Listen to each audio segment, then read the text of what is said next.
Salut mes chers amis, dans cette récente vidéo, je vais essayer de vous expliquer euh, le roman autobiographique d'Ahmed Sfraoui qui s'intitule La boîte à merveilles.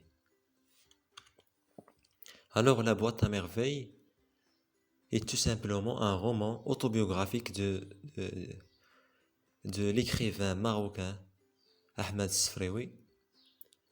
Il s'inscrit dans le cadre de la littérature marocaine d'expression française.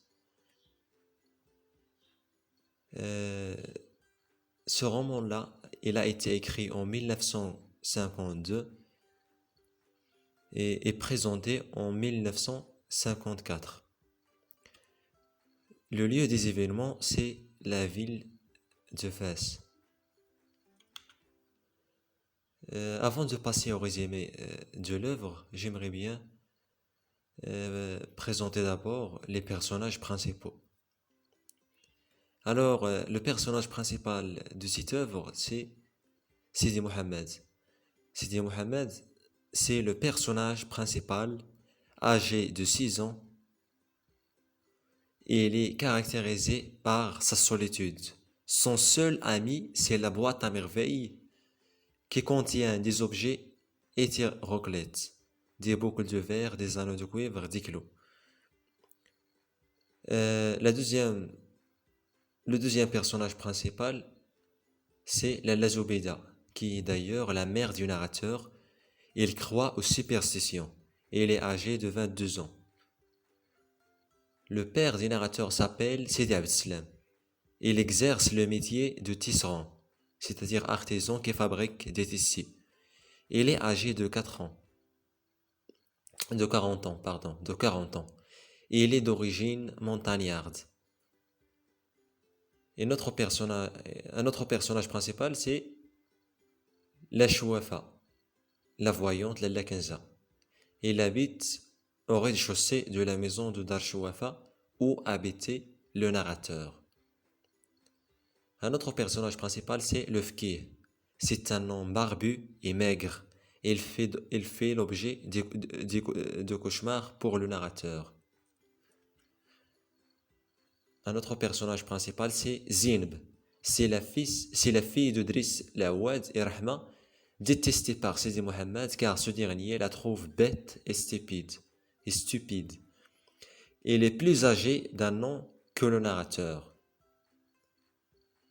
Un autre personnage, c'est Rahma, qui est la femme de Driss Lawad et mère de Zinb. Le narrateur la décrit comme une femme charmante et souriante. Driss Lawad, c'est le mari de Rahma et le père de Zinb. C'est le fabricant de charrues. Les charrues, ce sont des instruments pour labourer la terre. Un autre personnage, c'est Fatima Bziouia. C'est la femme de Allal. Allal, il exerce le métier du jardinier. C'est un jardinier. C'est l'époux ou bien le mari de Fatima Bziouia. Un autre personnage principal qui traverse l'œuvre tout entière, c'est la Laïcha. C'est l'ancienne voisine de la famille du narrateur. Elle prétend être une shérifa. Le narrateur la déteste parce qu'il lui inspire le dégoût. Moulay al-Arbi, c'est le mari de la Laïcha. Il fabrique des babouches. Zhor, c'est la voisine de la Laïcha. Un autre personnage, c'est Lalla Khadija. Lalla Khadija, c'est la femme de l'oncle Othman. L'oncle Othman, c'est l'époux de Lalla Khadija. Un autre personnage, c'est Mbarka. C'est l'ancienne esclave de l'oncle Othman. La Laftom, c'est la caissière du ban mort. C'est elle qui s'occupe du ban mort. Un autre personnage, c'est Sidi Mohamed Ben Tahar. C'est un coiffeur qui habite le quartier du narrateur. Abdullah l'épicier. C'est un épicier très aimé malgré le peu de clients. Hamoussa, c'est le camarade de classe du narrateur. Sidi Al-Rafi, c'est un voyant chez qui la mère du narrateur se rend avec la Laïcha pour le consulter. Sidi Abdelrahman, c'est le coiffeur du père du narrateur.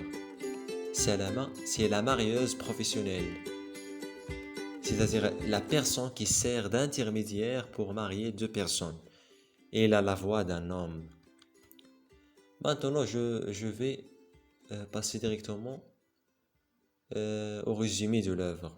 Alors, le narrateur, dans ce roman-là, La boîte à merveilles, le narrateur, il fait un bilan de son enfance à l'ancienne Médina de Fès. Dans cette œuvre-là, il relate, ou bien il raconte en détail ses journées homicides, ses souvenirs au bain mort, la préparation pour Ashura et son attachement à sa boîte à merveilles. Alors, la vie paisible de cet enfant, c'est-à-dire du narrateur, est perturbée par l'absence soudaine de son père, qui quitte la ville pour travailler après la perte de son capital. C'est-à-dire lorsque le père du narrateur est ruiné, est victime d'une ruine, il a décidé d'aller à la campagne pour exercer le métier du moisson. Il est devenu comme moissonneur juste pour gagner un peu d'argent. Parce que, comme je vous ai dit préalablement, il a perdu tout son capital. Dans ce roman, Ahmed Sfraoui décrit sa souffrance et sa solitude après cet événement et après les journées passées avec sa mère, visitant des mausolées jusqu'au retour de son père. La mère du narrateur et leur voisine Lalla Aisha, ils visitent souvent les mausolées. Ils sont tous les deux victimes de la superstition. Alors, le récit du roman est un véritable témoignage des vécus de l'entourage marocain, ses habitudes et ses problèmes. C'est-à-dire, ce roman est comme une image des habitudes marocaines, des traditions marocaines, des traditions marocaines, des coutumes, des problèmes marocains, tout ce qui a rapport avec l'entourage marocain. Alors voilà pour le résumé. Et pour les thématiques de l'œuvre, ils sont pas les thématiques. Pour les thématiques, si je me souviens bien, on a la thématique de la solitude, la thématique de la superstition, la solidarité, l'argent.